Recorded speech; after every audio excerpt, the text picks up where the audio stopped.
Friends, Sci-Fi, you want to watch super hit movie Predator 2 in English? Then you must like this video if you are visiting our channel for the first time. Don't forget to subscribe to our channel, friends, in today's video. The movie we're going to talk about is called Predator 2. We will talk about what this movie is and where you can watch it, all the interesting facts about this movie in today's video. I'm going to tell you. I'm also going to give you all the information on which OT platform or on which satellite channel you will get to watch this movie. Also, we will talk in detail about the technical department, music department, pre-production filming, post-production budget, box office, collection of this film. We will also talk about the story of this film, and I will also give you a small review of the story of this film. Apart from this, we will discuss about the facts of this storyline, star cast actors' performance in the film, and which character has played which role. That's why I request you friends to watch this video till the end, so let's start the video. Predator 2 is a 1990 American science fiction action film written by brothers Jim and John Thomas, directed by Stephen Hopkins, and starring Danny Glover, Gary Busey, Ruben Blades, Maria Conchita Alonso, Bill Paxton, and Robert Davi. It is the second film of the Predator franchise, with Kevin Peter Hall reprising his role as the Predator. Set 10 years after the events of the first film, in Los Angeles, Predator 2 focuses on a disgruntled police officer and his allies battling a malevolent and technologically advanced extraterrestrial known as the Predator. Predator 2 was released on November 21, 1990, and grossed $57 million. Although it initially received generally negative reviews, the film has since gained a cult following. Plot: in 1997, Los Angeles is experiencing a heat wave and a turf war between heavily armed Colombian and Jamaican drug cartels. A Predator watches a shootout between the police, Jamaicans, and Colombians, observing as Lieutenant Michael R. Harrigan charges into the firefight to rescue two wounded officers and drive the Colombians back into their hideout. The Predator assaults the Colombians, causing a disturbance that prompts Harrigan and detectives Leona Cantrell and Danny Archuleta to defy orders and enter the hideout, where they find the slaughtered Colombians. On the roof, the crazed gang leader gets a glimpse of the Predator and shoots at it before falling to his death after Harrigan shoots him, but the latter dismisses it as a mirage due to extreme heat and his acrophobia. At the station, his superiors reprimand Harrigan for his disobedience. He is then introduced to Special Agent Peter Keyes, the leader of a task force investigating the cartels, and Detective Jerry Lambert, the newest member of Harrigan's team. Later that evening, Jamaicans invade the Colombian drug lord's penthouse and murder him before they are killed in turn by the Predator. Upon their arrival, Harrigan's team notes the similarities between the crime scene and the earlier Colombian massacre, including the flayed corpses, until Keyes' team arrives and removes them. Archuleta returns alone, finding one of the Predator's spear tips before the creature kills him. As an enraged Harrigan vows to stop Archuleta's killer, forensic analysis reveals the spear tip is not composed of any known element on the periodic table. Seeking answers, Harrigan meets with Jamaican drug lord King Willie, a voodoo practitioner who believes the killer is supernatural and that he should prepare himself for battle against it. Harrigan leaves before the Predator kills King Willie, taking his head as a trophy. Tracing a lead indicating Archuleta's killer had recently been in a slaughterhouse, Harrigan arranges to meet his team at the warehouse district to investigate. Cantrell and Lambert take the subway there, but are ambushed by the Predator, who kills Lambert and numerous armed passengers, but spares Cantrell after its helmet scanners indicate that she is pregnant. Arriving in time to see it claim Lambert's head, Harrigan chases the fleeing Predator, but Keyes' men intercept him. Keyes reveals that the monster is an extraterrestrial hunter with infrared vision and active camouflage that has been hunting humans for sport, most recently 1 decade prior in Central America. Keyes and his team have set a trap in a nearby slaughterhouse, using thermally insulated suits with mounted ultraviolet lights and cryogenic weapons to capture it for study. However, the suspicious Predator, upon hearing their footsteps, uses its scanners to track, outmaneuver, and slaughter Keyes' men via their lights. Harrigan attacks and wounds the Predator, but it destroys his weapon. It prepares to finish him off before Keyes tries to freeze the creature, but the Predator kills Keyes by throwing a smart disc at him. The Predator then chases Harrigan to the roof, where they clash until they are left hanging from a ledge. The creature activates a self-destruct device on its forearm, which Harrigan severs with the disc, disarming it. The Predator enters an apartment, where it treats its wounds and flees. Harrigan pursues it to a spacecraft hidden underground and engages it in combat, ultimately killing the Predator with its disc. Just then, a small group of cloaked predators arrives to collect their comrade's body. Their leader, an elder predator, gives Harrigan an antique flintlock pistol as a reward for killing the Predator. As the ship takes off, Harrigan escapes to the surface and meets with Keyes' team. Despite their lost opportunity to capture the creature in the end, Harrigan privately muses that the Predators will return. Music. Main article: Predator 2 soundtrack. Alan Silvestri returned to score the sequel, conducting the Skywalker Symphony Orchestra. Whereas the first film did not have its music released until years later, a soundtrack album for the sequel was issued on December 13, 1990, from Varese Sarabande. On December 1, 2014, the label issued Predator 2, the deluxe edition. Release: Home Media and Rights. In the United States, Predator 2 was released on VHS and Laserdisc in 1991 by Fox Video. The film also received a subtitled Japanese Laserdisc release in 1993. In the United States, it was subsequently released on DVD in 2003. This was followed by a 2-disc special edition DVD in January 2005, a Blu-ray on June 9, 2009, and a 4K UHD Blu-ray on August 7, 2018. In Australia, Region 4, it was released on DVD in 2001 by 20th Century Fox Home Entertainment South Pacific. Due to the film's violence, the early Australian releases had an R18+ rating, although home video reissues from the mid-2000s onward had a less legally restrictive MA15+ rating. In Region 2, the United Kingdom, Fox released it on DVD in 2004. In 2019, Rupert Murdoch sold most of 21st Century Fox's film and television assets to Disney, with Predator 2 and the rest of the films in the franchise being included as part of this deal. Predator 2 has since been made available on streaming service Hulu, which was one of the additional assets Disney acquired from Fox Was. It was also made available on Disney Plus in certain territories without Hulu. Reception. Box office. Released on November 21, 1990, Predator 2 was 4 at the U.S. box office in its opening weekend, with a gross of over $8 million behind the films Dances with Wolves, Three Men and a Little Lady, Rocky V, and 20th Century Fox's own film Home Alone. The film grossed a total of $57 million, $30 million of which was from the United States. The worldwide box office revenue totaled $57,120,380 in ticket sales. The film became the lowest-grossing film in the Predator franchise. Aliens are like dreams. We have bad ones when we're troubled.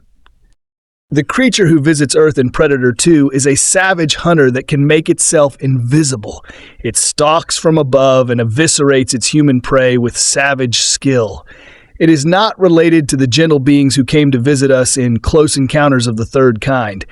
Sometimes we seem to welcome visitors from outer space. Sometimes we fear them. There is a universe of difference between E.T. and the creature in Alien, between the Thing and Mr. Spock, between the austere intelligences that made the monoliths in 2001 and the devious chameleons in The Hidden. The world of Predator 2 is a fearful world, a Los Angeles in the year 1997, when gunfire rules the streets and cops shoot it out with drug dealers. During one confrontation, a strange event takes place.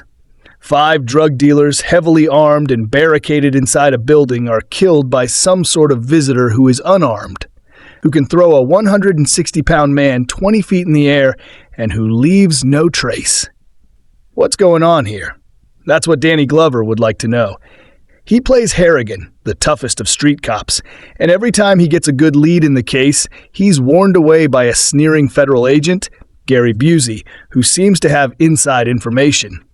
In the classic tradition of all cop movies, Glover takes to the streets on his own, a lone wolf heading for an eventual showdown with the Predator. We've seen this creature before when it made its entrance in the original Predator, 1987. That movie starred Arnold Schwarzenegger as a commando in the jungle who was one of the first to encounter the Predator after it arrived on Earth. Why was it here? To stalk the planet and kill trophy animals. It was a hunter from the stars, and we were in season. The first movie was leavened with a certain humor, Arnold's one-liners, and with the possibility that the alien would challenge our imagination in some way and be more than just another special effects monster. The Predator did indeed have a certain fearsome beauty in the earlier film. No such luck this time. The movie blows its one chance to deal creatively with the alien culture in a scene in which Glover finds himself inside some kind of trophy room from outer space. What manner of creatures built this place, and what kind of civilization do they come from? Who knows? Who cares? It's no help that the predators can speak English, since the first word out of the creature's mouth is that vile 12-letter street expression. Since the Predator is imaginary, but the people who made this film are not, Predator 2 speaks sadly of their own lack of curiosity and imagination. All they can give us in the way of an alien is a street mugger with intestines for a face, pincers around his mouth, and an Afro-style braided hairdo. The creature in this movie is a work of subtle racism. Subliminal clues are slipped in to encourage us to subconsciously connect the menace with black males. One not-so-subtle scene has the Predator threatening a Bernhard Goetz type on the subway. This time, the Goetz type meets his match. The acting in the movie is applied hysteria. Glover, so engaging as a different kind of cop in the Lethal Weapon movies, screams and sweats, swears, and climbs down tall buildings. He is assisted by a Latino woman played by the wonderful Maria Conchita Alonso, whose idea of creating an identity for herself at headquarters is to grab a new guy by the crotch until he pleads for mercy. The dialogue is foul and clinical, and the special effects, while expensive, are not interesting. But the film's greatest loss is one of spirit. We live on a speck in a corner of a vast universe, and what makes us human is our ability to wonder about what's out there. Since we do not know, the fables we create serve only to inspire our dreams. Predator 2 is a movie whose dreams are angry and ugly. The decision to move the setting from a jungle to a sprawling, crime-ridden Los Angeles was a deliberate one, and it allowed the writers to explore themes of urban decay, corruption, and survival. They sought to make the Predator not just a terrifying force of nature, but also a reflection of the violence and chaos that characterized the city. This thematic shift was a conscious effort to expand the scope of the franchise and introduce new social commentary into the action-packed mix. At the core of Predator 2 is a character-driven story about Mike Harrion, played by Danny Glover. The screenwriters decided early on that the sequel needed a protagonist who was different from Arnold Schwarzenegger's Dutch in the original film. Dutch was a highly trained soldier who could match the Predator in terms of strength and strategy. However, the writers wanted to explore a more relatable and human side of the story with Harrion, a regular cop who is out of his depth when faced with the alien. Hunter, unlike Dutch, who could outsmart the Predator through sheer willpower and military training, Harrion has to rely more on his instincts, determination, and street smarts. The writing process involved developing Harrion as a character who was not only tough and resourceful, but also emotionally vulnerable. His growing obsession with the Predator's killings mirrors the alien creature's own predatory instincts, making the two characters more alike than they initially appear. The complexity of Harrigan's character, including his motivations and moral struggles, was an important aspect of the film's development, as it grounded the narrative and made the action feel more impactful. In addition to Harrigan's character arc, the writing also had to address the ongoing mystery surrounding the Predator.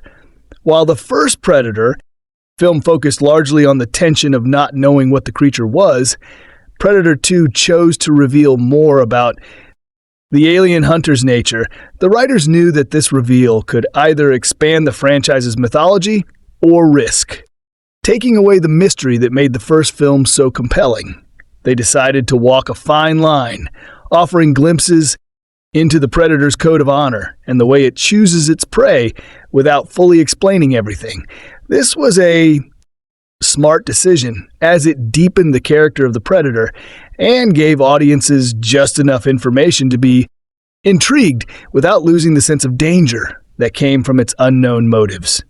The writers also decided to introduce the concept of the predator's code, which suggests that the alien hunts not out of mindless aggression, but because it seeks worthy opponents, those who can put up a fight.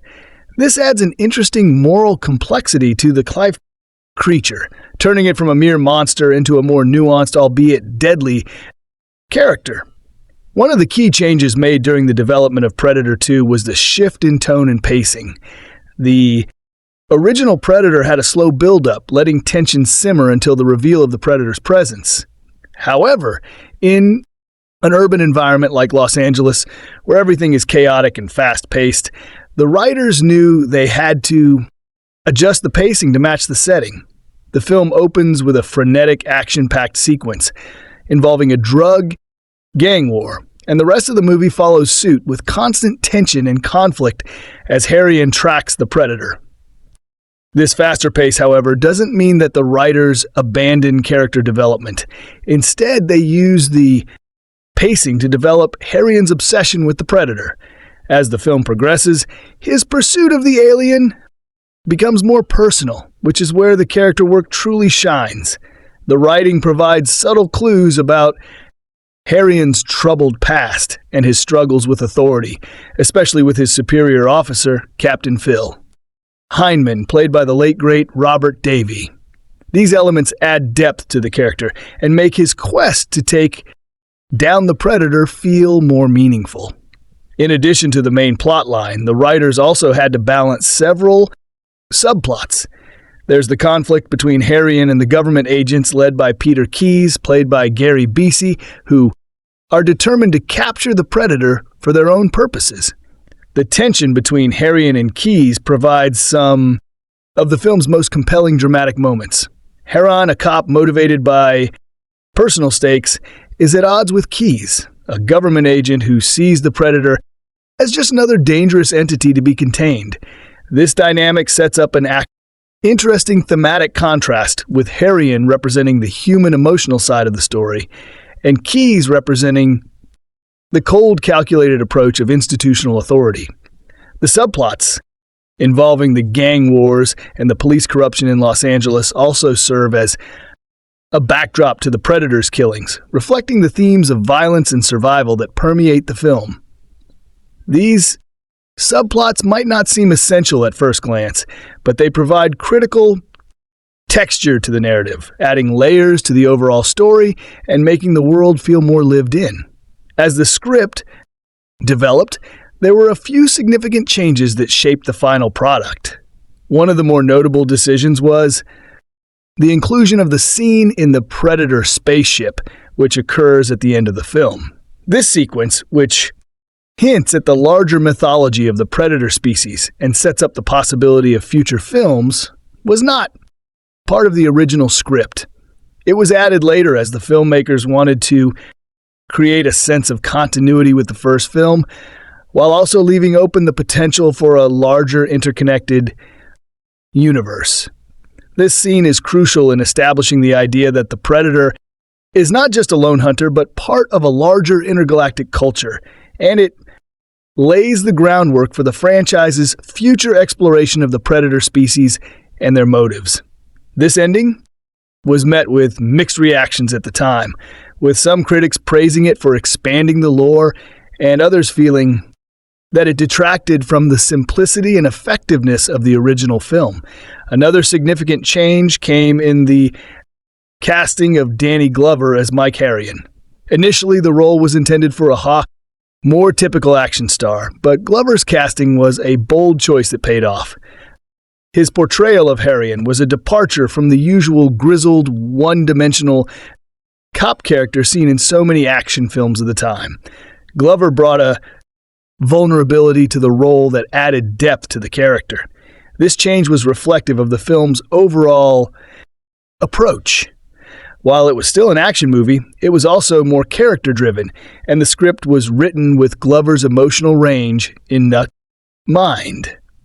The writers worked with Glover to develop Harrion into a character who wasn't just chasing the predator out of duty or necessity, but was driven by personal demons and a desire to prove himself. The final product that emerged from the writing process was a film that blended action, horror, and social commentary in a way that was innovative for its time. The script didn't just give the audience a series of thrilling set pieces. It also delved into deeper themes of power, survival, and morality. The writers didn't simply write a movie about a cop fighting an alien. They wrote a story about a man who becomes obsessed with the idea of survival and, in doing so, loses sight of everything that makes him human. It's this psychological depth combined with the intense action and urban setting that makes Predator 2 more than just another sequel. It's a film that challenges the conventions of its genre and creates a unique experience for the audience. When it comes to the direction and creative vision behind Predator 2, the role of the director is crucial in shaping the film's tone, pacing, and overall identity. Directed by Stephen Hopkins, a filmmaker with a background in both television and feature films, Predator 2 marked a departure from the approach taken by John McTiernan in the original Predator 1987. McTiernan had crafted a suspense-filled thriller set in the dense jungles of Central America, focusing on a small, elite group of soldiers. Whereas Hopkins had to reimagine the formula for a much different setting, a sprawling, chaotic, and violent Los Angeles. The creative challenges were significant, and it's clear that Hopkins' directorial choices were essential in defining the atmosphere and direction of the film. Hopkins brought a fresh perspective to the Predator franchise, one that leaned heavily into the urban setting. His approach was to make the city itself feel like a living, breathing entity that was both an antagonist and a character in its own right. Los Angeles. And Predator 2 is not just a backdrop. It's a symbol of the chaos and decay that drives the film's central themes. The city is filled with violence, corruption, and crime. From the gang warfare in the opening sequence to the constant tension between the police force and government agents, the grim dystopian vision of LA reflects the survivalist mentality of the characters, particularly that of Mike Harrion, played by Danny Glover. The decision to portray Los Angeles as a city on the brink of collapse was not just a stylistic choice, but also an intentional narrative decision to mirror the existential threat posed by the Predator.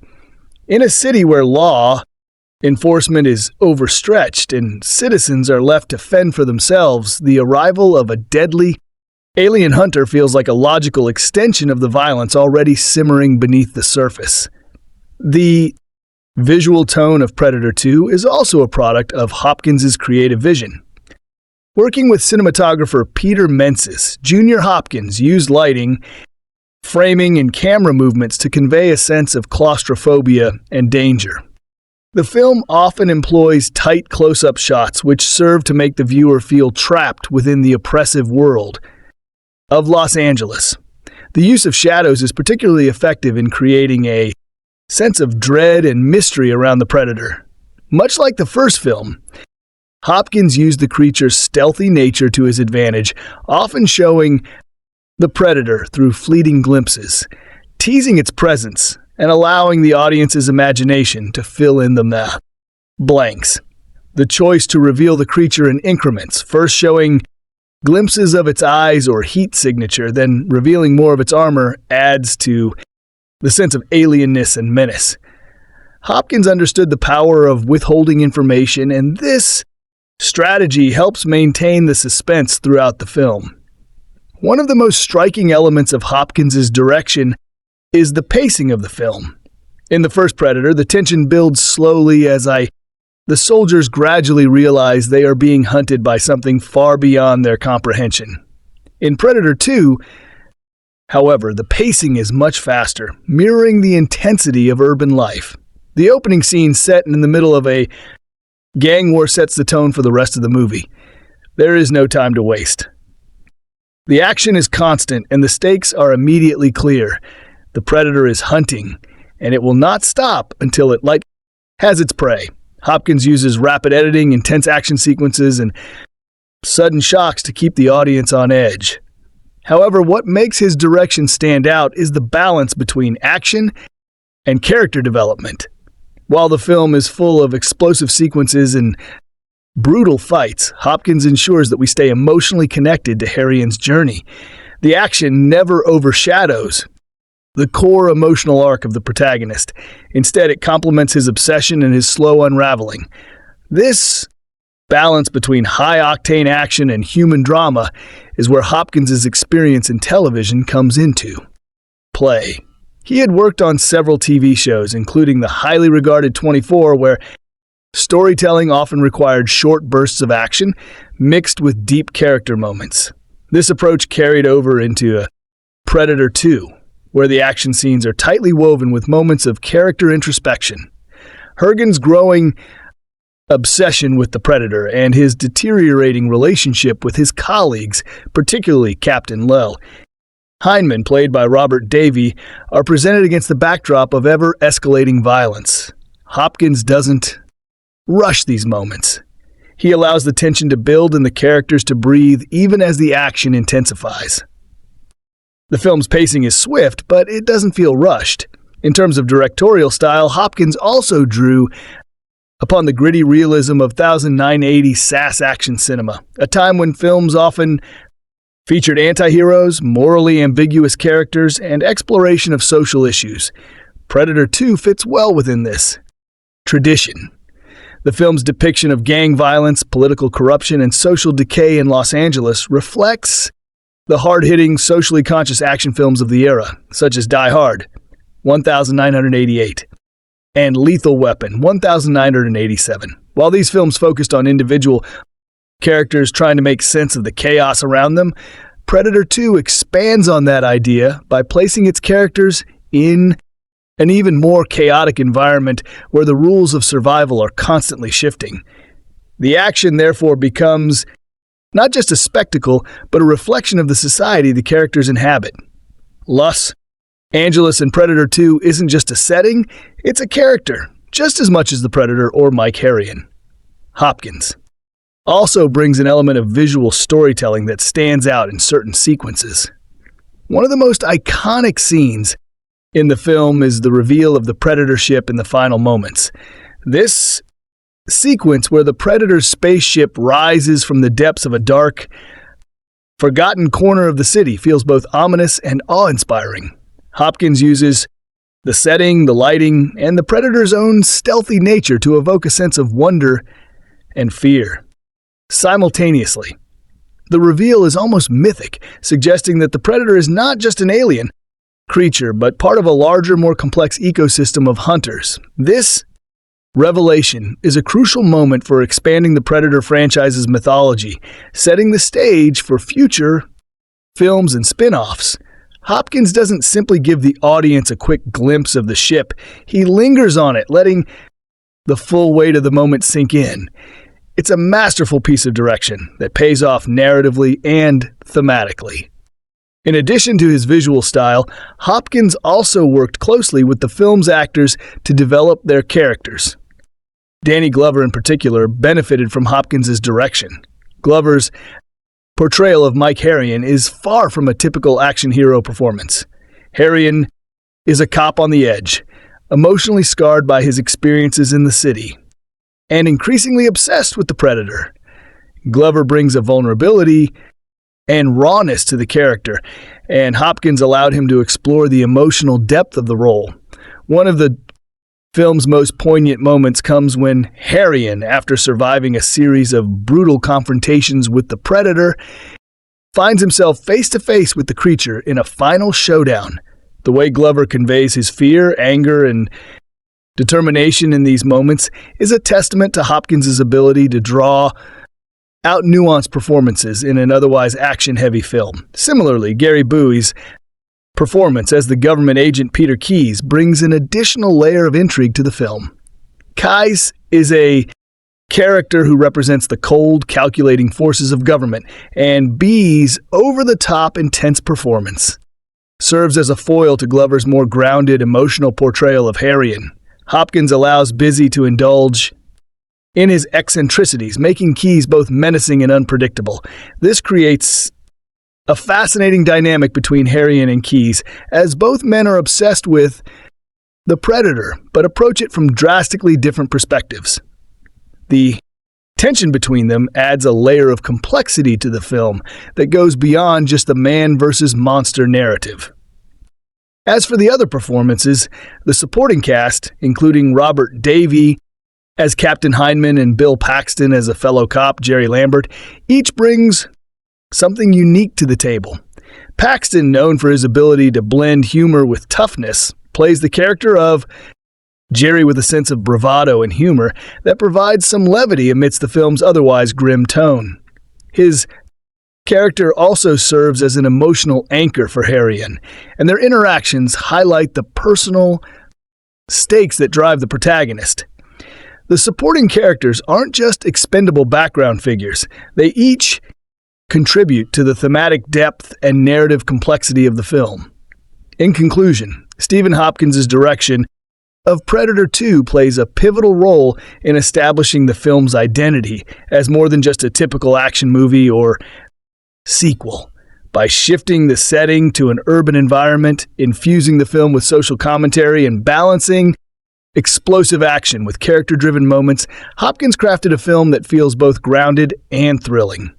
His creative vision helped to expand the Predator franchise, not just in terms of action, but also in its exploration of deeper themes. The film's pacing, visual style, and character development all serve the broader narrative of survival, obsession, and violence, making Predator 2 a unique and impactful entry in the action and sci-fi genres. When discussing the casting and performances in Predator 2, it's important to recognize that the strength of this sequel lies not only in its action and visual spectacle, but also in its carefully selected ensemble of actors, each of whom brought something unique to their respective roles. The casting choices, particularly for the lead role of Mike Harrion, played by Danny Glover, were key to the film's success and helped elevate it beyond a mere action flick into something more character-driven and emotionally complex. While The Predator is undoubtedly the star of the show, the human characters and their interactions form the emotional backbone of the story. In this regard, the film's performances are integral to the narrative's impact, making the characters' motivations and struggles feel real, even amidst the chaos of an alien hunter stalking the streets of Los Angeles. Danny Glover's portrayal of Mike Harrion is arguably the standout performance of the film, marking a significant departure from the typical action hero archetype. Unlike Arnold Schwarzenegger's portrayal of Dutch in the original Predator, who was a physically imposing, muscle-bound soldier, capable of holding his own against the alien threat, Glover's Harrion is a more grounded, emotionally complex character. He's not a trained soldier.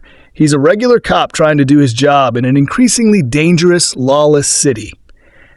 From the moment Glover steps into the role, he exudes a palpable sense of weariness and frustration.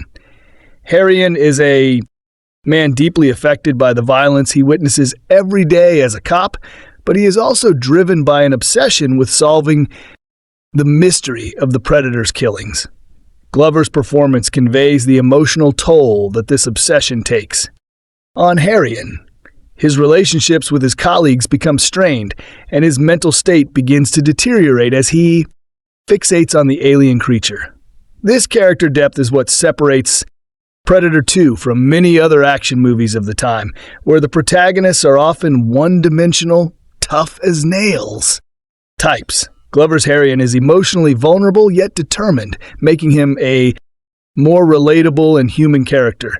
Glover also brings an authenticity to the role that helps to sell the premise of the film. He's a cop working in a city plagued by gang violence and corruption, and as the story unfolds, it becomes clear that he is not just dealing with an alien creature, but also with the weight of systemic violence and institutional failures. His character's arc is tied not only to the Predator, but also to his personal demons, and Glover's nuanced performance makes this journey compelling. Herron is not just chasing an alien, he's chasing justice and redemption in a city where both seem out of reach. The emotional gravitas Glover brings to the role ensures that his character's obsession with the Predator never feels like a simple plot device, but rather a reflection of his internal struggle. There's a quiet intensity to Glover's performance that anchors the film and gives it heart, especially when juxtaposed against the bombastic action sequences and larger-than-in-life alien antagonists.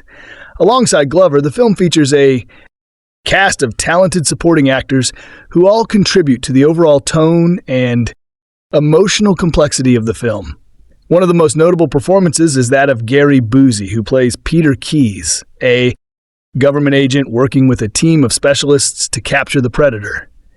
Busey's portrayal of Keyes adds an intriguing dynamic to the film, as his character represents the cold, calculated side of the story, contrasting sharply with Herrion's more emotional and instinctive approach. Keyes is obsessed with capturing the Predator for the sake of science and military experimentation, and plays the character with a manic energy that is both unsettling and fascinating. His scenes are some of the most tense in the film, as his relationship with Herrion is strained and filled with suspicion, with Keyes continually undermining the cops' investigation.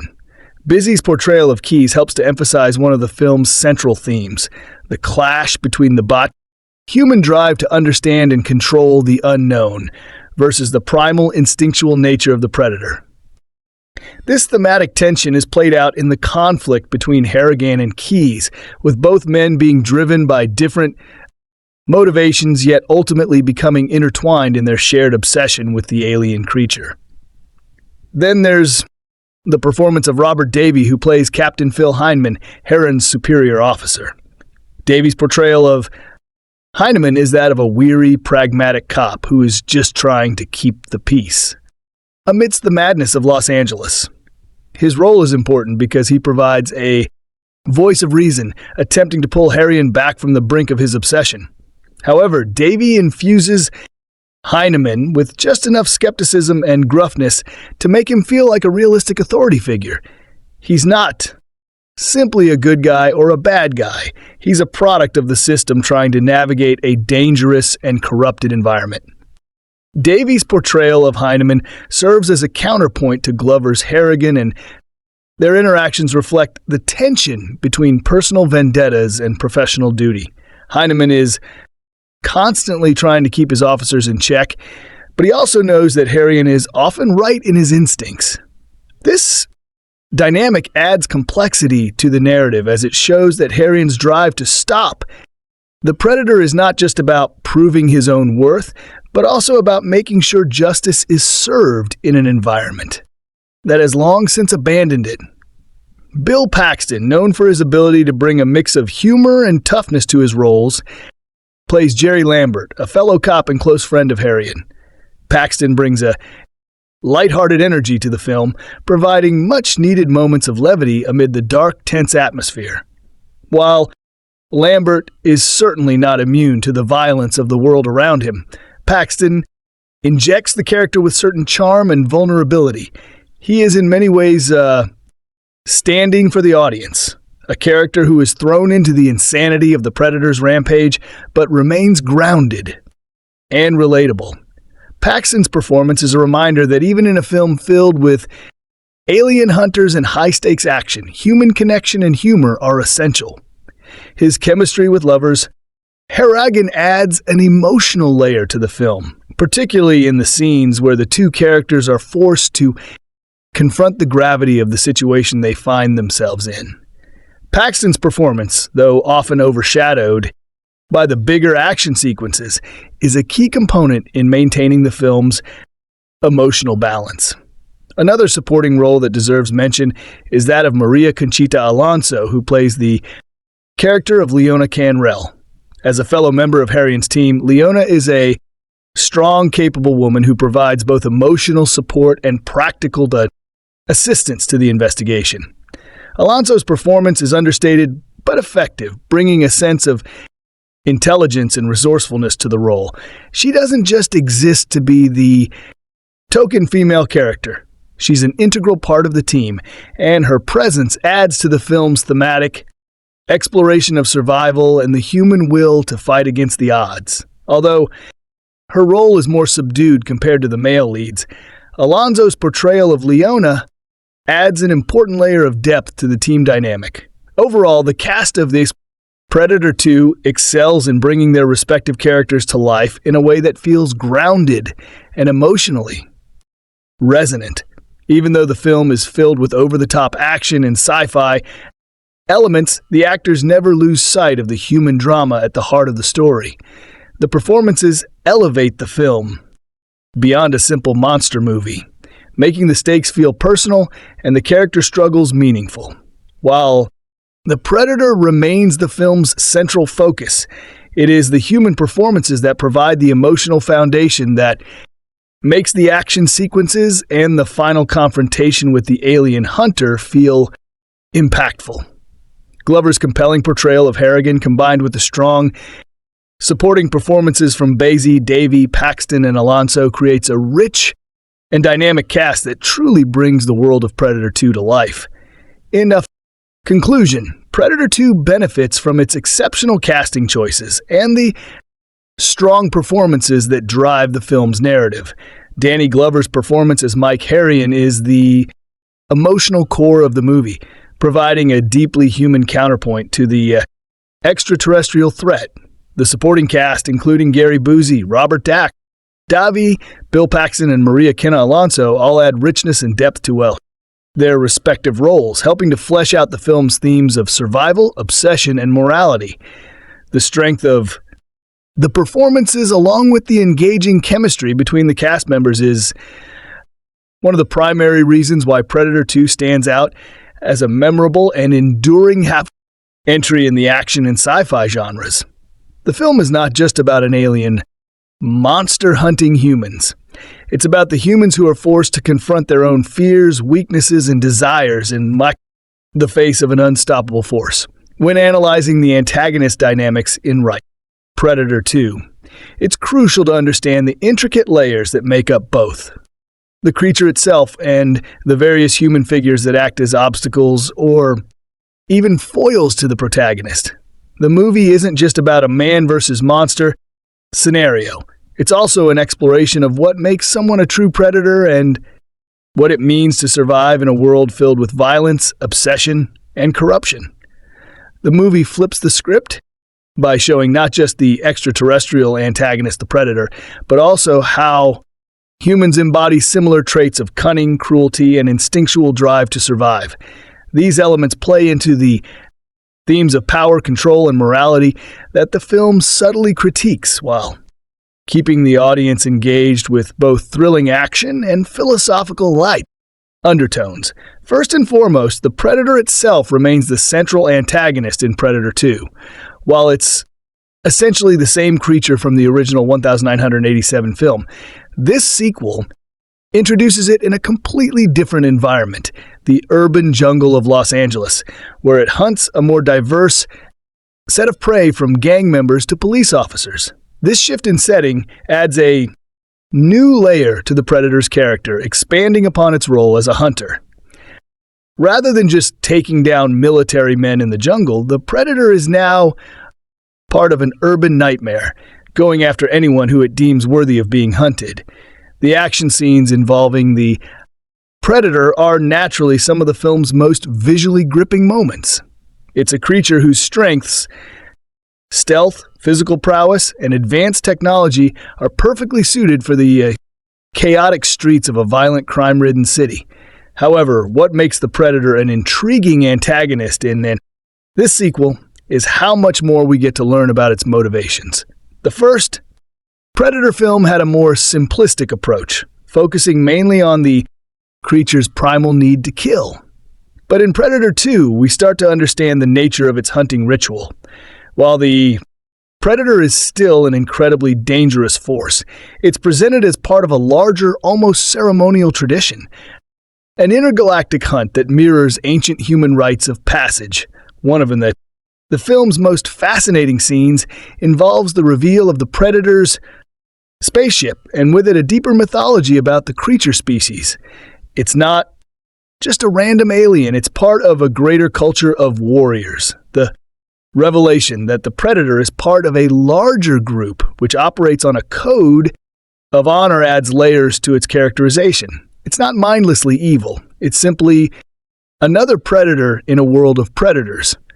This raises the question, is the Predator really the villain in this story, or is it merely following a code that humanity doesn't fully understand?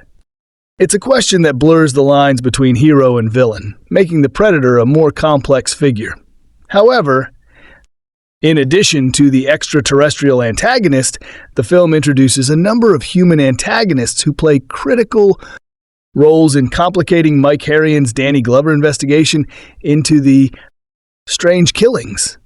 While Harrian is dedicated to bringing the city's criminal underworld to justice, he finds himself embroiled in a far more complex conspiracy involving not only gang violence but also government forces who seek to exploit the Predator's existence for their own gain.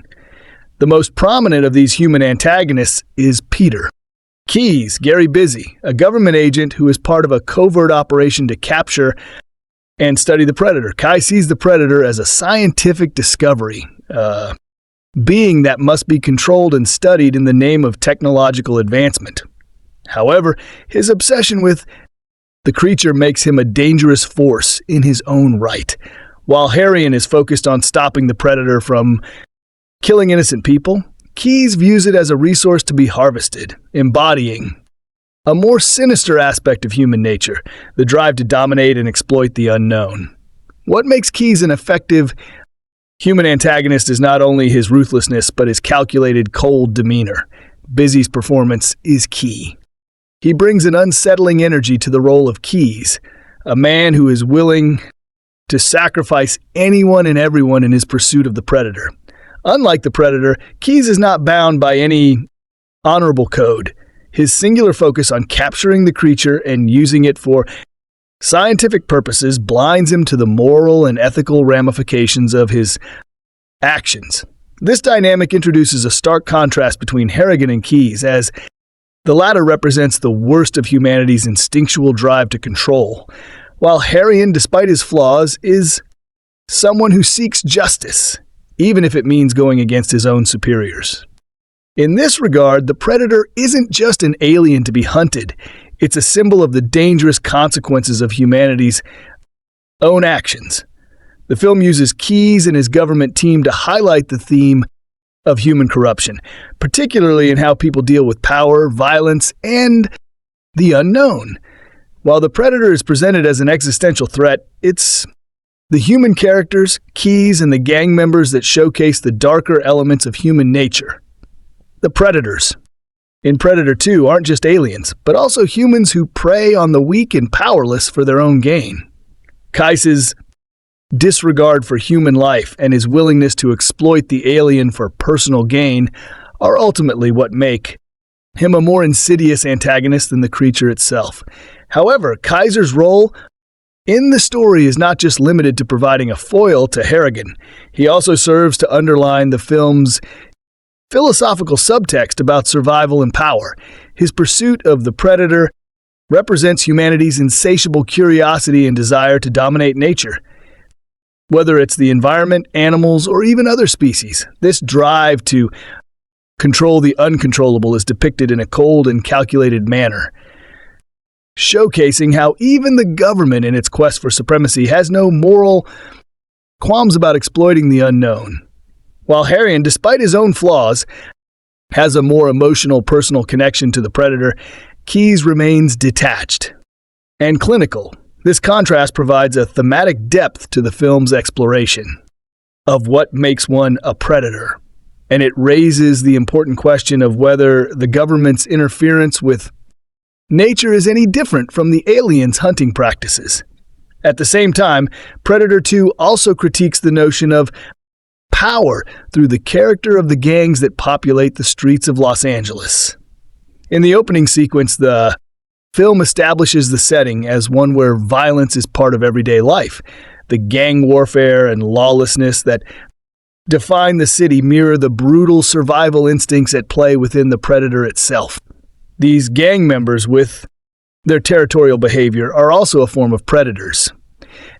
In fact, one could argue that the predator is simply a more advanced and lethal version of the urban predators, the gang members whom Harrion and his team are trying to stop. This parallel creates an interesting commentary on survival and morality. The predator hunts to survive and prove itself as the superior hunter, while the gangs fight over territory and dominance. Both are driven by similar instincts, albeit in different environments and with different consequences. In this way, the film comments on how society, for all its supposed advancements, is not so far in life removed from the primal instincts of its predators, whether they are human or alien.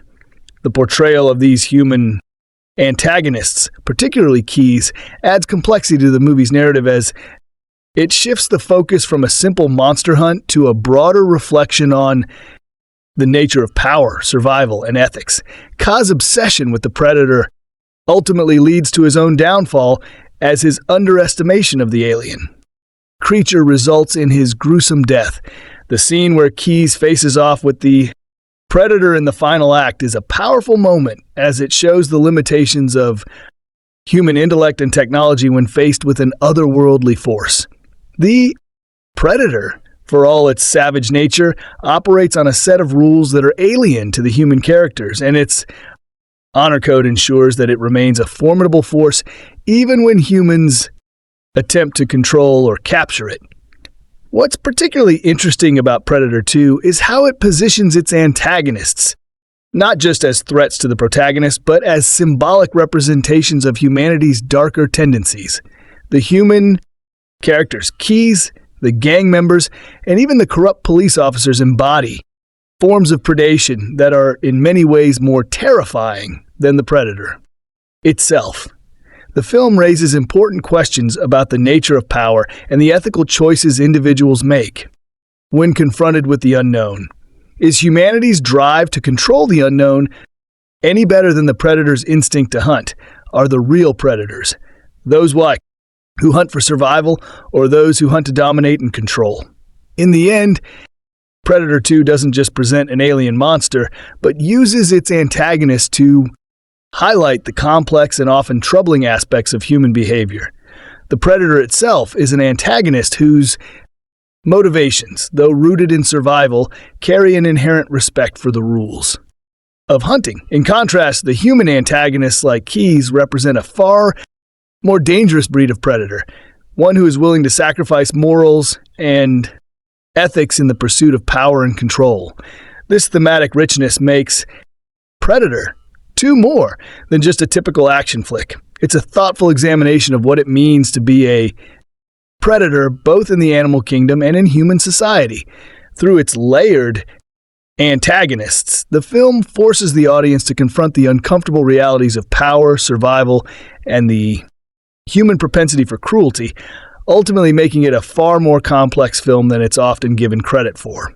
When examining the setting and world building in Predator 2, one of the most striking features of the film is the way the urban environment of Los Angeles is transformed into a modern-day jungle where danger lurks around every corner, and survival is a constant struggle.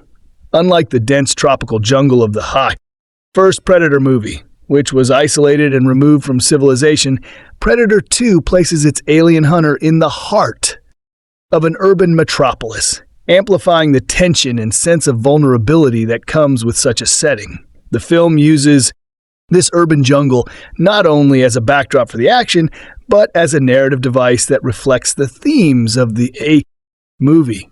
From the moment the opening credits roll, the setting feels oppressive, chaotic, and unpredictable. Los Angeles in 1997 is a city on the brink of collapse, plagued by gang violence, police corruption, and a general sense of lawlessness. This grim portrayal of the city's future gives the film a distinctive dystopian edge, making it feel less like a traditional action movie, and more like a gritty thriller where every corner holds the possibility of danger. The choice of Los Angeles as the primary setting is significant as it contrasts sharply with the jungles of the first film, where the Predator hunted a group of soldiers in a more isolated, natural environment. In Predator 2, the urban setting introduces an entirely new set of challenges for both the human characters and the Predator itself. Instead of stalking through dense foliage, the creature must navigate the dark alleys, rooftops, and crowded streets of a city rife with gang warfare. The city is depicted as a dangerous, chaotic place where different groups, police, gangs, and criminals are constantly clashing, and where the Predator can seamlessly blend in and remain undetected. This change in setting not only gives the Predator a new hunting ground, but also plays into the film's themes of urban decay, corruption, and the fragility of civilization. The city becomes a metaphor for the primal instincts that drive both the Predator and the people within it. The depiction of Los Angeles in Predator 2 is marked by a sense of claustrophobia and danger. The film shows a city overwhelmed by gang violence, with large swaths of the population living in fear. The opening scenes set the tone as we see a shootout between rival gangs in a downtown market with automatic weapons blazing in broad daylight. The city feels like a war zone, and this urban chaos is amplified by the appearance of the Predator. The film highlights the contrast between the human-made structures, buildings, streets, cars, and the natural instincts that both the Predator and the people of the city seem to operate under. The Predator's ability to navigate this environment with ease highlights its superior hunting instincts, as it effortlessly picks off gang members and law enforcement alike, blending in with the surrounding chaos. The urban jungle that Predator 2 creates also reflects the film's deeper themes of survival and power dynamic. The gang members who control different areas of the city are portrayed as territorial animals, much like the Predator itself. They fight for control, and their actions are driven by the same brutal instincts that the Predator embodies. The film draws a clear parallel between these two predators, highlighting how the human characters, especially Mike Harry and Danny Glover, must navigate this complex world where danger is everywhere. In this environment, Harrian's struggle to maintain order and justice is an uphill battle. He is constantly at odds with his superiors, who are more concerned with covering up the truth about the Predator, and with the gangs who are entrenched in violence and corruption. The city, in a sense, becomes a reflection of Harrian's internal struggle as he tries to maintain his humanity and morality in a world that constantly pushes him to act like a predator himself. In addition to the gritty, street-level depiction of Los Angeles, the film also introduces several other locations that add to the world building and help to deepen the narrative. One of the most significant of these is the Predator spaceship, which is revealed later in the film. This location is crucial, as it not only provides important context for the Predator's origins, but also opens the door to the broader mythology surrounding the creature. The spaceship itself is sleek, high-tech, and far removed from the urban chaos below. The stark contrast between the Predator's advanced technology and the violence of the streets underscores the film's exploration of the clash between civilization and the primal forces of nature. The ship, a symbol of the Predator's alien origins and advanced intelligence, stands in direct opposition to the human-made world of Los Angeles, where the lawlessness of the gangs and the government's attempts to control the situation are the dominant forces. This dichotomy serves to reinforce the film's themes of technology versus nature and the lengths to which humanity is willing to go to control the unknown.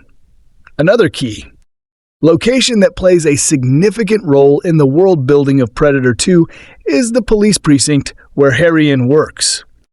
This setting provides a grounded, realistic contrast to the more fantastical elements of the story. Inside the precinct, we see the tensions between Harrion and his colleagues, especially as they begin to realize the true nature of the threat they're facing. The precinct also serves as a microcosm for the corruption and dysfunction that permeates the larger city. Here we see the divide between those who are willing to confront the truth about the Predator, like Harrion, and those who are more interested in covering up the truth for political or personal gain, such as the government agents led by Peter Keyes, Gary Busey. The precinct is a place of moral conflict, where the characters' personal struggles with right and wrong play out against the larger backdrop of the Predator's hunt. The setting here is crucial for developing the film's exploration of power, authority, and moral ambiguity. The claustrophobic, tense environment of the precinct adds to the film's overall atmosphere of paranoia and distrust, making it a perfect setting for the escalating conflict between the human characters and the Predator. The design of the Predator itself is another key element of the world building in Predator 2. The creature's appearance, while similar to the first film, has been slightly altered to reflect the harsher, more urban environment in which it now operates. The Predator's camouflaging abilities and advanced weaponry are a direct response to the city's complex urban landscape, and its interactions with the environment are portrayed in a way that highlights its adaptability and predatory nature. The way the Predator uses the city's rooftops, alleys, and shadows to its advantage emphasizes the idea that the city is just as much a jungle as the forest of the first film. The creature's presence in this urban environment adds to the tension and danger, as it is able to move through the streets without detection, striking at its prey when they least expect it. The Predator's advanced technology, such as its cloaking device and shoulder-mounted plasma cannon, also plays a significant role in the film's world building. These elements not only make the creature a formidable foe, but also highlight the technological gap between the Predator and humanity. The film uses this technology to explore themes of power and control, as both the Predator and the human characters, particularly the government agents, attempt to control the situation through technology. The Predator's advanced tech is a constant reminder of its superiority, and this creates a sense of unease for the human characters who are left to rely on their wits and limited resources to survive. This imbalance between the two sides adds to the tension of the film, as the Predator's technological superiority is countered by the human character's resourcefulness and determination. In Predator 2, the setting is not just a backdrop for the action, but a fully realized world that plays a vital role in the film's themes and narrative. The urban jungle of Los Angeles becomes a metaphor for the struggle for survival, with the Predators serving as both a literal and symbolic force that preys on the vulnerable. The film's depiction of the city, with its gang violence, police corruption, and general sense of lawlessness, highlights the primal instincts that govern both the human characters and the alien creature. The city is a place where survival is a daily battle, and the Predator is just another force that preys upon the weak. At the same time, the film's use of technology, both human and alien, serves to underscore the theme of control, as both sides attempt to use technology to gain the upper hand. Ultimately, the setting of Predator 2 is more than just a location. It is a key element that shapes the film's tone, themes, and character dynamics, making it an essential part of the movie's success. The urban jungle of Los Angeles provides the perfect backdrop for a story about predators, survival, and the thin line between civilization and chaos. The plot structure of Predator 2 unfolds with a careful balance between suspense, action, and character development.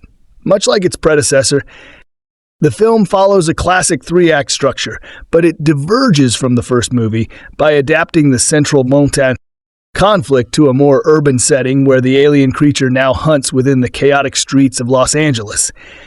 This shift in environment adds a new layer to the storytelling as the film moves from a relatively isolated jungle to an overcrowded, dangerous cityscape where the laws of the wild collide with the complexities of urban life.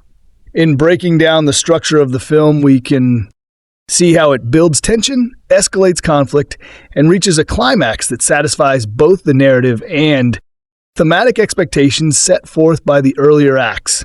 The first act of Predator 2 introduces the film's primary character setting and initial conflict, drawing viewers into a world teetering on the brink of chaos. The movie opens with a shootout between two rival gangs in a Los Angeles market, immediately establishing the film's gritty tone and urban setting. From the get-go, we're thrust into a chaotic environment where violence is rampant and survival seems like a constant struggle. This sets the stage for the film's central theme, the nature of predation in a world where societal structures are breaking down and the lines between good and evil are blurred. The city feels like a jungle, and the predators, whether they be gang members, police officers, or the extraterrestrial creature, are all fighting for dominance within it. We are then introduced to the film's protagonist, Lieutenant Mike Harrion, Danny Glover, a tough, determined cop who is deeply committed to maintaining order. Amidst the chaos, Harrion quickly establishes himself as a man of principle, dedicated to bringing criminals to justice. His personal struggles, his desire to take down the gangs that plague his city, are made clear early on. He's a man who isn't afraid to go against authority or take matters into his own hands when it comes to protecting the innocent. However, his worldview is about to be challenged in unexpected ways as he's drawn into an investigation that reveals a far greater threat lurking in the shadows of the city. The Predator. Hergen's pursuit of justice takes a turn when he begins to suspect that the recent wave of brutal murders in the city isn't the work of ordinary gang violence, but something far more sinister. The first act gradually shifts its focus from gang life, warfare, and street-level violence to the more extraordinary as Harrion begins to unravel the mystery of the alien creature that is hunting humans for sport. What makes the first act particularly engaging is the slow build-up of tension as the movie keeps the true nature of the threat hidden for a while. While we know that something monstrous is lurking in the city, the Predator itself is not fully revealed until much later in the film. This suspenseful build-up allows the film to keep the audience guessing, heightening the anticipation as we see the creature's deadly capabilities in action, but only in brief glimpses. The inciting incident occurs when a group of gang members is massacred by the Predator in a brutal one-sided confrontation. The sheer lethality of the creature's attacks marks the moment where the stakes are raised, and it becomes clear that Harrion is no longer dealing with just a gang war, but with a much more dangerous force. The gruesome murders set in motion the investigation that drives the rest of the plot, as Harrigan becomes more and more obsessed with uncovering the truth. As he digs deeper, he encounters resistance from his superiors and government agents, most notably Peter Keyes, Gary Busy, who is secretly leading a covert operation to capture and study the Predator. This sets up a power struggle between Harrion, who is determined to expose the truth, and Keyes, who sees the Predator as a potential asset to be exploited. This conflict between the characters lays the groundwork for the tension that will continue to build throughout the film. As we move into the second act, the stakes continue to escalate. Harrion's investigation leads him into the heart of a conspiracy involving government agents, corrupt law enforcement, and the criminal underworld. The second act is characterized by rising tension and mounting obstacles as Harrion faces increasing resistance from both human and extraterrestrial forces. The Predator continues to stalk the city, leaving a trail of bodies in its wake, and it becomes clear that it is far more intelligent and lethal than anyone could have anticipated. The film plays with the audience's expectations by presenting the Predator not just as a mindless killer, but as a sophisticated, almost methodical hunter. The creature is a perfect predator, always one step ahead of its human prey. And it's this aspect of the monster that makes it so terrifying. It's not just about physical strength or advanced technology, it's about strategy, patience, and the thrill of the hunt. One of the key narrative elements of the second act is the growing sense of urgency and desperation. As Harrion delves further into the mystery, he begins to question everything he knows about the nature of the world he lives in. The more he uncovers about the Predator and the covert government operations surrounding it, the more he realizes that he is dealing with forces far beyond his control. This is where the film takes a deeper, more philosophical turn. The second act explores the idea of power and control, particularly in the context of government corruption and the exploitation of the unknown. Peter Keyes represents the cold, calculating side of humanity, someone who is willing to sacrifice everything for the sake of scientific discovery and power. He embodies the dangers of unchecked authority as he is willing to put innocent lives at risk in order to capture the Predator. In contrast, Harrion's moral compass remains intact even as he faces increasing pressure to abandon his principles. The midpoint of the film brings a major twist that shifts the direction of the plot. The Predator is revealed to be part of an intergalactic hunter culture, and its ship is discovered, opening up a deeper mythology surrounding the creature's origins. This revelation changes the stakes of the film as it becomes clear that the Predator is not just a random alien, but a member of a larger species with a complex set of rules and rituals. The discovery of the spaceship is a game-changer, adding layers of complexity to the Predator's role in the story. It's no longer just about a monster stalking humans. It's about an alien species that hunts for sport, following a strict code of honor. This shift in perspective forces the characters to reconsider their understanding of the Predator and their place in the larger cosmic order. As we move into the third act, the tension reaches its peak. The final confrontation between Harrion and the Predator is a thrilling, action-packed sequence that brings together all the elements of the film's plot.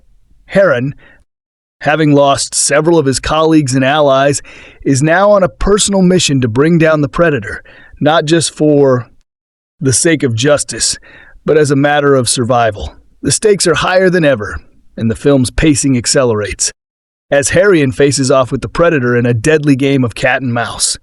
The final showdown is a test of both physical and mental endurance, as Harrion must use all of his resourcefulness and determination to defeat the creature. What makes this climax particularly satisfying is how it ties back to the themes of survival, honor, and power that have been building throughout the film. Hergen's victory is not just about defeating the Predator. It's about asserting his own humanity in the face of an overwhelming predatory force. The film ends with a twist as the Predator, recognizing Harrion's strength and honor, offers him a weapon as a sign of respect before departing. This final moment serves as a reminder that the Predator, for all its brutality, operates according to a strict code of conduct. It also underscores the idea that survival in this world is not just about strength. It's about understanding the rules of the game and adapting to them. The ending leaves open the possibility of future encounters with the Predator, setting the stage for the franchise to continue. But it also offers a sense of closure for Harrigan's journey. He has survived, but he's been forever changed by the experience.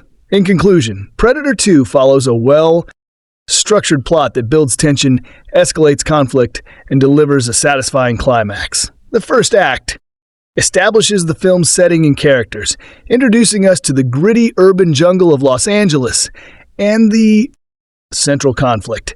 The second act raises the stakes as Harrion uncovers a conspiracy involving the Predator and the government. The midpoint introduces a significant twist, expanding the mythology of the Predator and adding new layers to the narrative. Finally, the third act delivers a thrilling conclusion with Harrigan facing off against the Predator in a battle of survival. Throughout the film, the plot weaves together action, suspense, and thematic depth, making Predator 2 a compelling and engaging sequel to the original film. The core themes of Predator 2 go far beyond the surface-level action and violence that often defines the film. While the movie delivers a thrilling, heart-pounding chase between an alien predator and human prey, it also delves into deeper, more philosophical territories, addressing ideas of survival, honor, corruption, and the primal instincts that drive both humans and extraterrestrial creatures alike. The film's themes are intricately woven into its characters, setting, and narrative, ensuring that Predator 2 isn't just another mindless action flick, but a film that asks audiences to consider larger questions about power, survival, and the moral choices that shape our understanding of right and wrong. One of the film's primary themes is survival, an element that is central to both the Predator's existence and the characters who must contend with it. From the very first scenes of Predator 2, we are introduced to a world in which survival is a constant struggle. The city of Los Angeles is portrayed as a battleground where gang violence, corruption, and social decay are rampant. It's a world where the strong prey on the weak and the thin line between law enforcement and criminal behavior is often blurred. In this context, the idea of survival is not just about staying alive physically, but about maintaining one's moral integrity in an increasingly chaotic and corrupt environment. Lieutenant Mike Harry and Danny Glover embodies this theme of survival, but not in the way we might expect from a typical action hero. He is not just fighting to survive in a physical sense, but also in an ethical one. Harrion is a cop deeply committed to his job, but his relentless pursuit of justice often puts him at odds with his superiors, who are more interested in covering up the truth about the Predator for political reason. His journey through the film is not just one of chasing down a monstrous creature, but also a struggle to preserve his values in the face of overwhelming opposition. In many ways, Harrion's fight is symbolic of the broader theme of survival in Predator 2, the need to navigate a world where the usual rules no longer apply and where survival often requires a willingness to bend, break, or even ignore those rules altogether. The Predator, on the other hand, represents a more literal and deep, brutal interpretation of survival. For the creature, survival is purely about dominance, about proving itself as the apex predator. Throughout the film, the Predator's actions are driven by its need to hunt and kill, and it does so with cold precision, using its advanced technology, and superior strength to eliminate anything that stands in its way.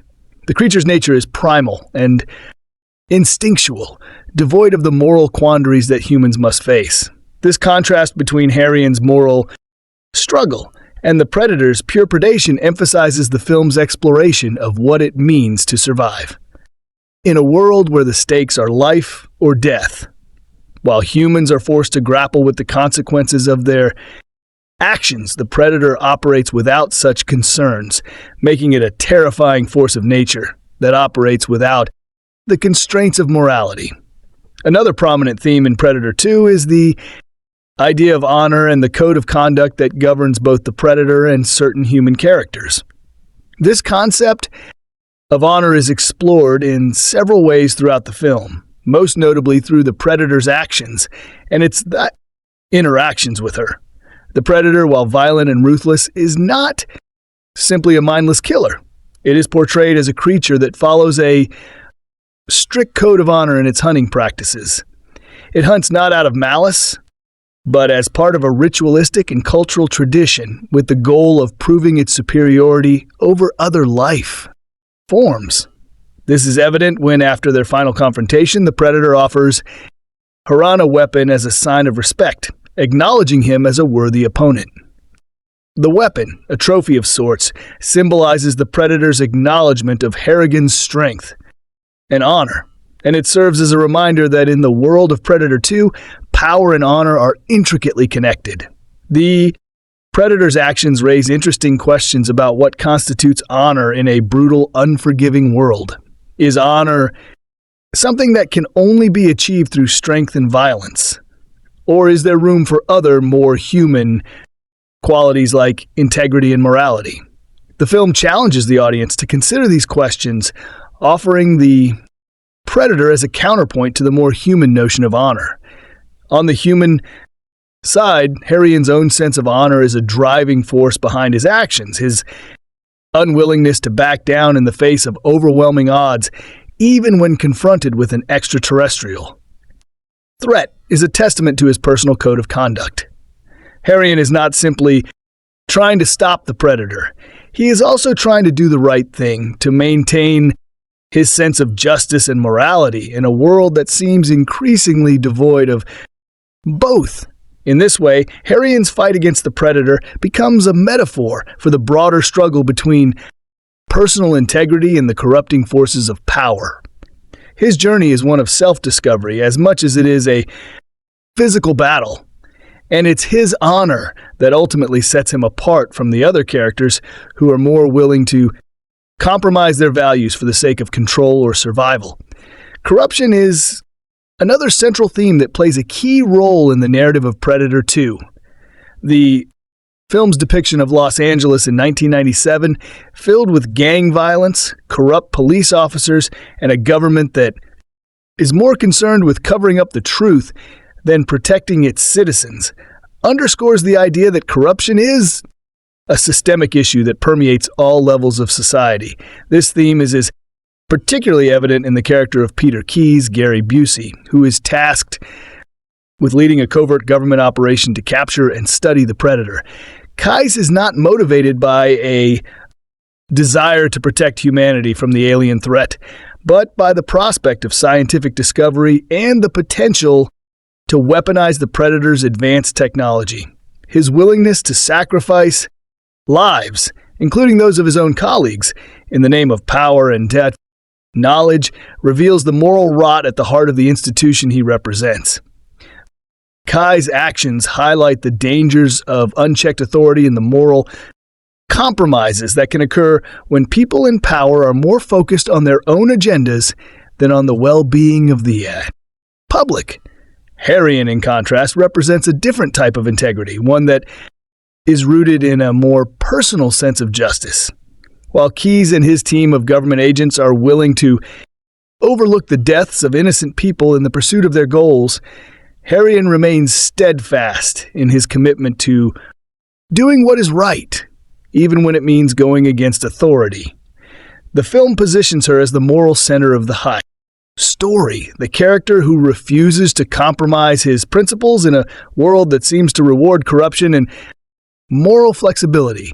His opposition to Keyes and the government agent serves as a critique of the corrupt systems in place, drawing a sharp contrast between those who uphold their values no matter the cost and those who use power for personal gain. The film also explores the idea of identity, particularly in the way the predator and the human characters are defined by their roles as predators or prey. The predator, as an alien hunter, embodies a sort of animalistic purity in its pursuit of prey. It is a creature defined entirely by its need to kill. And in this sense, it serves as a mirror to the human characters who must also grapple with their own instincts and desires. For Harrian, the line between hunter and hunted becomes increasingly blurred as the film progresses. He begins the story as a cop, upholding the law and seeking justice. But by the end, he has become a predator in his own right, chasing down the creature that has terrorized his city. This transformation reflects the film's broader exploration of the human condition, how in moments of extreme pressure or violence, people can be pushed to tap into their own primal instincts, adopting the very behavior they once fought against. This theme of predation is also explored through the dynamics of the city itself. The urban jungle of Los Angeles, with its gangs, corrupt law enforcement, and rampant violence, serves as a microcosm for the broader theme of predation. The characters in the film, whether they are gang members, law enforcement officers, or government agents, are all engaged in a struggle for power and survival, each trying to maintain control over their territory. The city becomes a battleground where the line between predator and prey is constantly shifting, and where the rules of society are thrown into disarray by the arrival of the predator. In conclusion, Predator 2 is a film that tackles complex themes of survival, honor, corruption, and identity. It explores the primal instincts that drive both the alien creature and the human characters, using the urban jungle of Los Angeles as a backdrop for a story about power, morality, and the thin line between predator and prey. Through its characters and narrative, the film asks important questions about what it means to survive in a world where the rules of society no longer apply, and where honor and integrity can be the difference between life and death. The film's exploration of these themes, combined with its thrilling action sequences and strong performances, makes Predator 2 more than just a typical sci-fi action movie. It is a thought-provoking exploration of the darker side of human nature, set against the backdrop of an alien predator that forces the characters to confront their own survival instincts. The world building and setting of Predator 2 are key components in both the tone and thematic structure of the film. Moving from the dense jungle environment of the original Predator 1987 to the chaotic, crime-ridden streets of Los Angeles in 1997 was a bold move, one that radically shifts the nature of the predator hunt and sets the stage for the entire narrative. The choice to place the action in a bustling urban environment rather than an isolated wilderness fundamentally changes the dynamics of the story. The city itself becomes as much a character as the human protagonist and the alien predator. And the decision to depict Los Angeles as a dangerous, lawless environment enhances the tension and drama of the film. Through its setting, Predator 2 explores themes of survival in the concrete jungle, blending the genre conventions of sci-fi horror with elements of urban crime thrillers, and ultimately transforming the film into something unique within both the Predator franchise and the broader action genre. At the heart of the world building in Predator 2 is the film's depiction of Los Angeles. Set in a near future 1197, the city is shown as a melting pot of violence, corruption, and decay. The opening scene, a gang war between two rival factions in a marketplace, immediately sets the tone for what is to come. It's not just a shootout. It's a microcosm of the larger socio-political issues that plague the city: gang violence, police corruption, and the breakdown of law and order.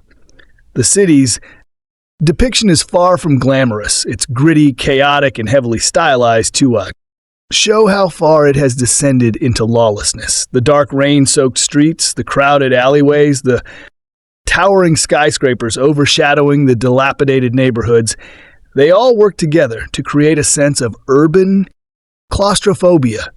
The urban setting becomes a battlefield where survival is not just about fighting physical threats, but about navigating a treacherous socio-political landscape where the rules of engagement are constantly shifting.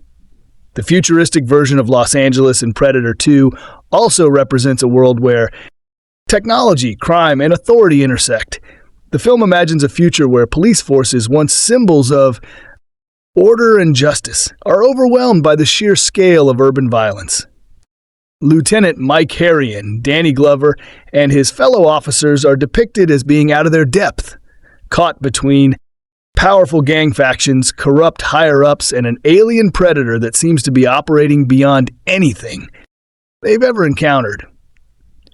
While the first Predator film was largely about a group of soldiers in a jungle being picked off by a superior alien, Predator 2 flips the script by placing the creature in the heart of a complex, human-run system of power and control, which brings with it its own set of struggles.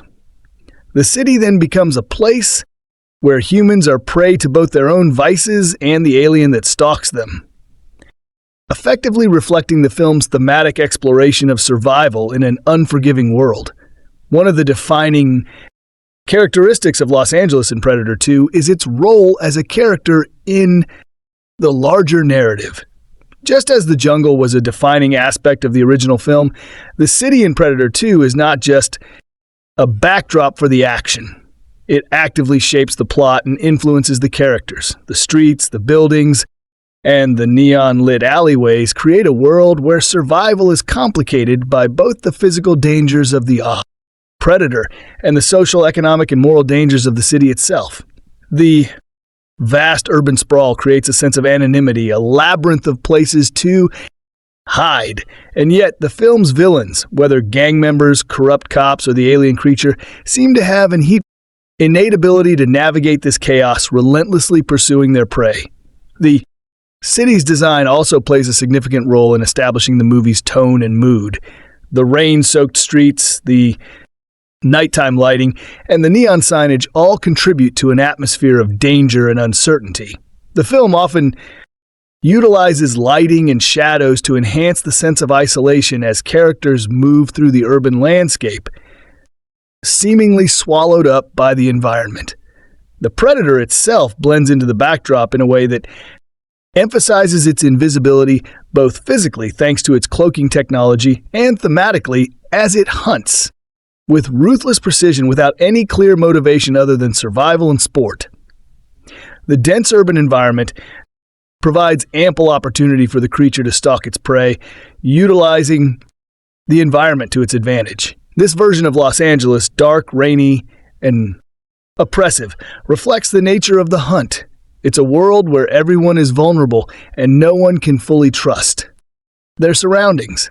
In addition to Los Angeles, the film also introduces the Predator's ship, which further builds the mythology of the alien species.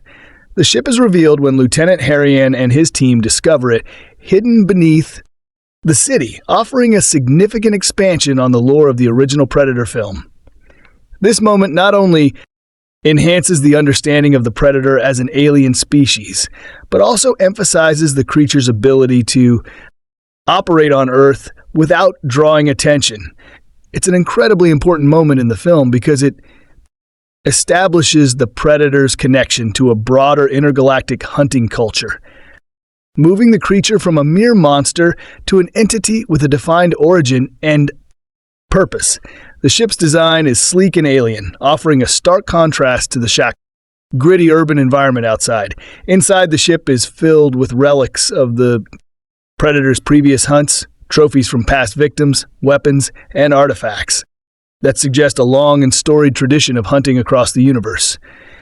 The ship also has its own role in establishing the Predator's motivations and code of conduct, making it clear that this is not just an alien invader, but a creature driven by ritualistic and cultural imperatives.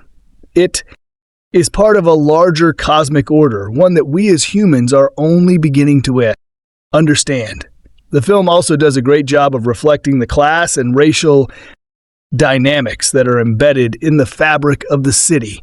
Much like the first Predator explored themes of masculinity and survival within the military context, Predator 2 uses its urban setting to explore societal issues that play out on the streets of Los Angeles. The gang violence that opens the film is a potent symbol of the city's social divisions, racial, economic, and political. The idea that the Predator stalks not just random civilians, but also criminals, law enforcement, and government agents suggests that the line between good and evil is often blurred in such an environment.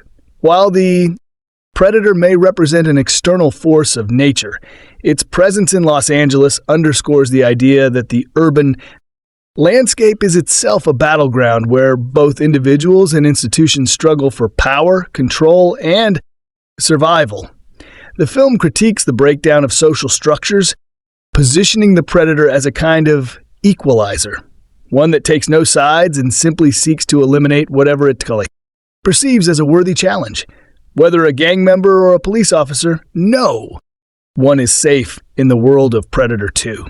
The visual storytelling in the film is also tightly interwoven with the setting. From the busy streets to the abandoned buildings, every location feels purposeful, contributing to the larger themes of survival and hunting. The film makes excellent use of its surroundings, particularly in scenes where the Predator is seen moving stealthily through the darkened city, blending into its environment. The Claustrophobic urban spaces emphasize the predator's ability to move undetected, while the larger, more open spaces, such as the ship's interior, provide an opportunity for the creature to reveal itself in a more dramatic, almost ceremonial way. The predator's ability to appear and disappear at will highlights the advantage it holds over its human prey. This sense of isolation and danger is only intensified by the constant presence of the city's socio-political unrest. It is not just the predator that people are afraid of in Predator 2.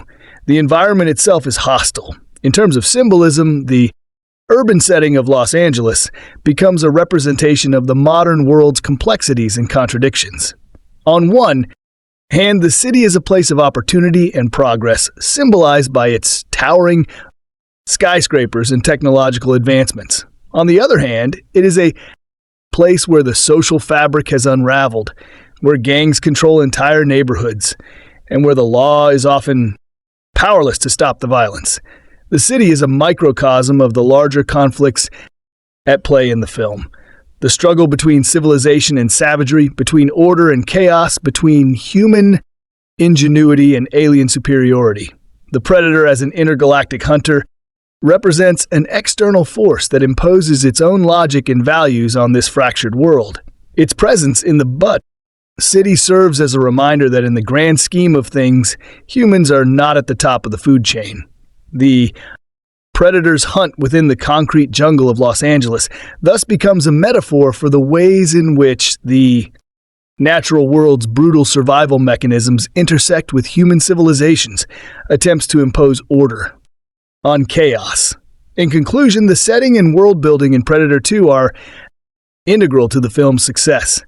Los Angeles, as depicted in the film, is not just a backdrop, but a key element of the narrative, influencing both the plot and the characters.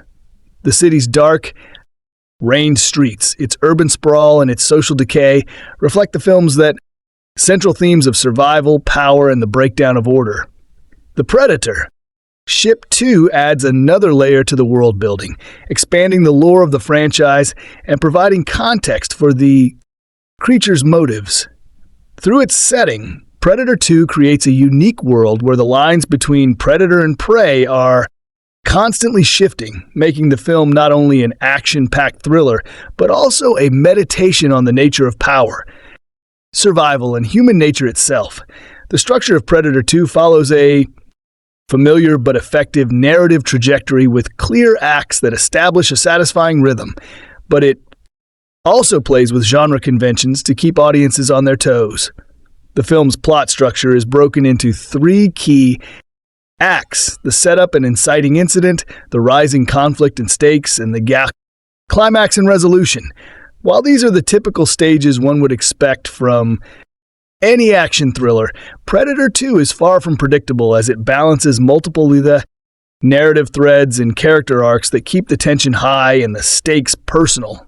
The film's pacing is tight, and the plot develops with deliberate precision, driving the audience from one harrowing encounter to the next, all while allowing room for character development and thematic exploration. Each act builds upon the last, escalating the danger and deepening the emotional stakes for both the protagonist and the audience. This structure serves to maintain momentum, allowing for moments of reflection and quieter character beats without ever losing the underlying sense of dread and anticipation that the Predator's presence elicits. The first act of Predator 2 sets the stage for the narrative, introducing key characters and establishing the film's world. The opening sequence, which portrays a fierce gang war in downtown Los Angeles, serves as both a harbinger of the chaos to come and a thematic setup for the film's exploration of violence and survival in an urban jungle. From the first few moments, director Stephen Hopkins immerses us in the dangerous and chaotic world of 1997. Los Angeles, where street gangs dominate the underworld and law enforcement is under-resourced and often complicit in the corruption. The opening sequence introduces the sense of danger that is pervasive throughout the city, where a simple street battle between gang factions quickly spirals out of control, leaving behind a path of carnage. This scene sets up the idea that in Los Angeles, violence is a normal part of life, a theme that will play out on a larger scale throughout the movie.